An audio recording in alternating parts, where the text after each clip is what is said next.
Let's turn to the younger players now. And just out on MLB.com, the top 5 farm systems, according to MLB.com. The Orioles at number 1, Dodgers, Diamondbacks, Guardians, and the Cincinnati Reds rounding out the top 5. Let's bring in Sam Dykstra, who covers the prospects in the minor leagues from MLB.com. Sam, we appreciate the time. Why were the Orioles number 1 on the list? Yeah, thanks for having me. And when we look at doing these lists, we look at a few different factors, right? We look at major league readiness, and you have Gunnar Henderson, who's the number 1 overall prospect, who's basically major league ready right now. Grayson Rodriguez fighting for a rotation spot. DL Hall fighting for a rotation spot or a bullpen spot. We look at depth. They have 8 of our top 100 prospects. That's the most of anybody in baseball right now. And we look at what is it beyond the top 100 when we talk about depth. There are those 8 names that we talked about, including number 1 overall pick from last year, Jackson Holliday, who's on your screen now. But there were some other contenders in there. You could go Connor Norby might be a top 100 prospect. Colby Mayo might be a top 100 prospect. It's such a layered organization that when you look at who's at the top and who's at number 15, who's at number 20, this is as good as it gets in baseball right now. Sam, just looking at that top 5, I was surprised that the Dodgers, I was surprised that they were still there because, one, they're so dominant at the major league level. They have been for a very long time. But their farm system has been at the top of these lists for so long. It's quite a testament to their longevity and their staying power. Yeah, you're not supposed to be able to do this, right? You're not supposed to be able to compete for an NL West spot every year, right? Get a low draft pick and still have 7 top 100 prospects, which is what the Dodgers have right now. But they just develop really well. They identify guys well in the draft. They identify guys well on the international stage. You look at the 5 names up there right now: Diego Cartaya, Miguel Vargas. Those guys were signed internationally. Bobby Miller, Michael Busch, Gavin Stone. Those are draft additions. And some of these guys aren't number 1 picks either. I mean, you look at Gavin Stone or Ryan Pepio or Dalton Rushing, who was their 2nd round pick last year and got top 100 consideration for us too. They know who to pick, and then they know how to get those guys their strengths to the next level. And that's something really special that the Dodgers are building. And if you look at their offseason, they weren't particularly active in adding big names like they have been in the past. Yeah. And I think that's because they know this next wave is coming. Hey, and maybe to a lesser degree, Sam, the Cleveland Guardians, they do an excellent job of developing their young players, and they've been very competitive for quite a while now.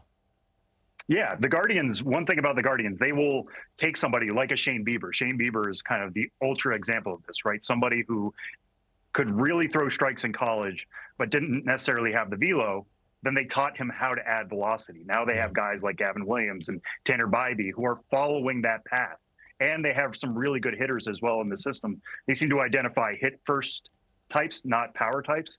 But those guys usually fly through the minors as well. And the Guardians have a type. And when you have a type and you know how to develop that type, like Stephen Kwan last year, I mean, it's a system that works. So why mess with it? You got 2 teams in the National League West at the 2 and 3 spots. The Dodgers at 2. And the Arizona Diamondbacks at 3, of course, highlighted by Corbin Carroll, an 8-year, $111 million extension with the D-backs earlier this offseason. Yeah, I mean, when you can lock up somebody like Corbin Carroll to a long-term deal, get him to agree to it, he wants to be in the desert for a long time. That's really special. He might be the fastest player in the major leagues already. We've seen some of that with some of the defensive plays he's made and the way he runs on the bases. But it's not just Corbin Carroll that puts them at number 3. They have a big 3 with Carroll, Jordan Lawler, and Drew Jones, their number 1 pick from last year. And then it gets a little deeper beyond that. Brandon Pfaadt led the minor leagues in strikeouts. They have Ryan Nelson, Dre Jameson, who are also fighting for rotation spots. I think the D-backs could be a dark horse this year in the NL West and in the NL wildcard picture. Big reason why is what they have in the system.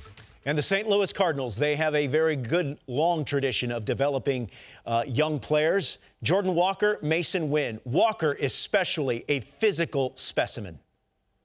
Yeah, of course. I mean, Walker and Wynn have been 2 of the stories of the spring right down there in Jupiter, Florida. Walker, a lot of people thought he could win a job out of the spring, and he's certainly done everything he possibly could to make that happen. I kind of thought he could be this year's Julio Rodriguez, somebody who skips over AAA completely.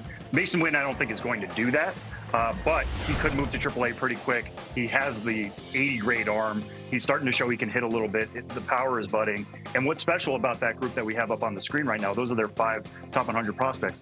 4 of them came from the 2020 draft, which, as many people know, was shortened to only 5 rounds. It was really tough to draft guys that year. Yeah. The Cardinals identified something with all 4 of them, and now all of a sudden they have 4 of their 5 top 100 prospects coming from one single draft that was shortened. Sam, opposite end of the spectrum, the Atlanta Braves. They're ranked 30th, dead last, according to these rankings. How come?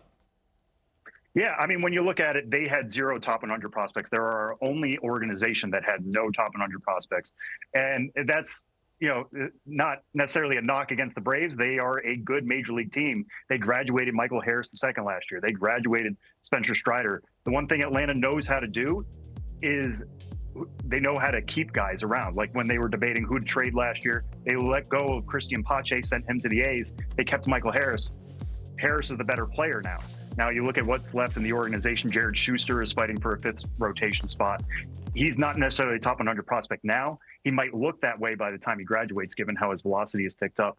But given the way the Atlanta organization has operated the last few years, which is trade for stars and extend them, the Braves have a long window of success coming up here, and that's not necessarily a worry that they have the 30th farm system in baseball. Absolutely. You can check out all the rankings right now on MLB.com. Sam Dykstra, appreciate the time, man. Thank you.